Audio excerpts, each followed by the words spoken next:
Chapter 55 Expectations, Tensions, Goals, and Criticism. A first disclaimer.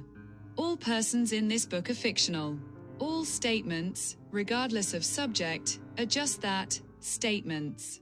Some are rooted in empirical facts, while others are pure fantasy.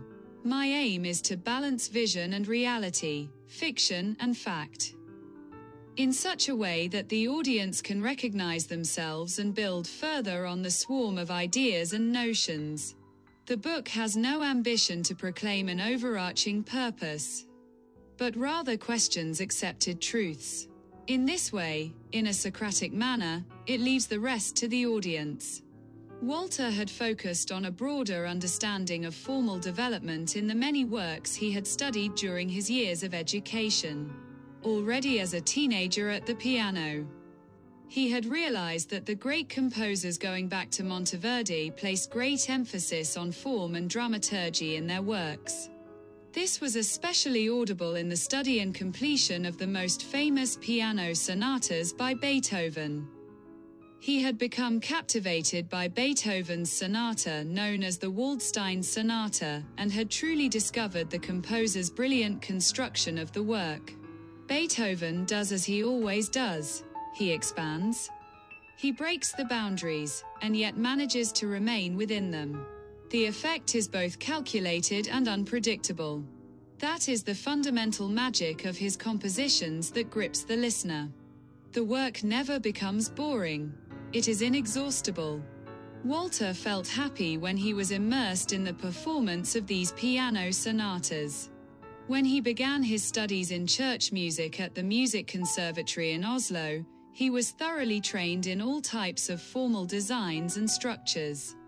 It was clear that he had a firm grasp of musical form in his gigantic organ improvisations.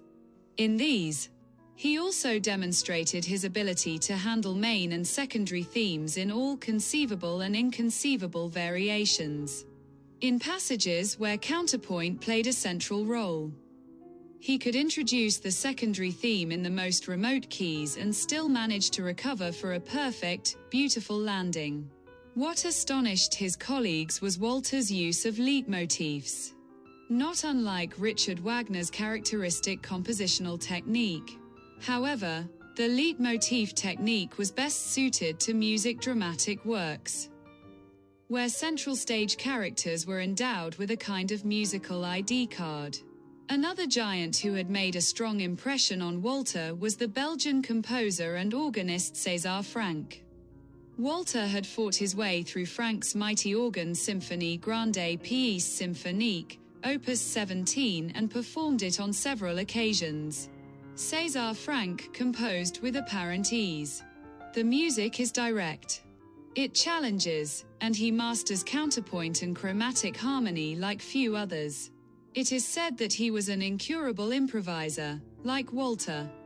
As previously mentioned, Walter had refined this technique to a high degree.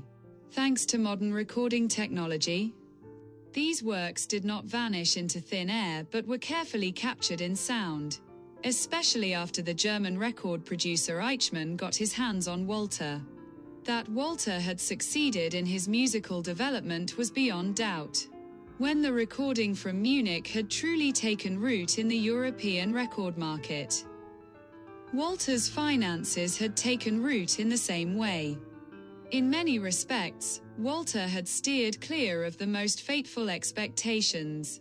That is to say, he was aware of the pressure of expectations that were to be fulfilled, but he had been so focused on his work of study that he did not allow himself to be affected by external factors. He had never liked pleasing people. He had seen more than enough people pleasers. They spent enormous amounts of time and energy making others happy. The result was exhaustion, no thanks, and no credit. But with success come unexpected challenges. He had experienced that former colleagues were critical of his works. They claimed that he was predictable, that his music was uniform and unoriginal. He was characterized as an eclectic and artistically correct. The latter stung badly.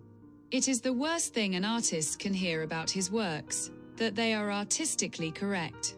Yes, he was a proud and skilled eclectic, but what is wrong with that?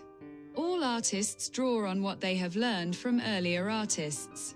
Everyone today stands on the shoulders of master builders from the past, especially those who have been noticed.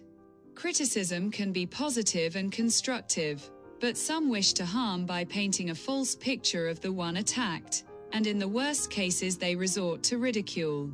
Walter was secure and strong in his own ethos and sense of self-worth.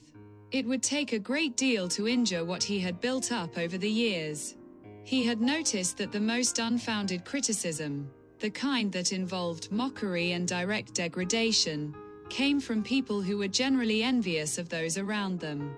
They spoke negatively about most people and were often dressed in a kind of moral police uniform.